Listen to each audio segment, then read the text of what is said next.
Hello বন্ধুরা, আশা করি আপনারা ভালো আছেন। দেখে নিন আজকের শুভ সংখ্যা বা লাকি নাম্বারস।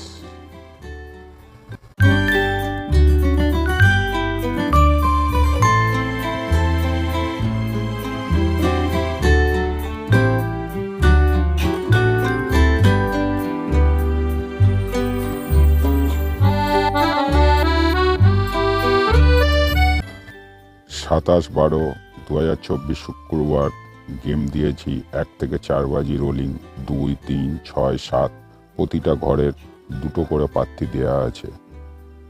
আশা করছি পাস হয়ে যাবে। 1 থেকে 8 বাজি রোলিং গেম 2 ডিজিট 1, 3 1-এর একটা প্রার্থী 3-এর একটা প্রার্থী দেওয়া আছে।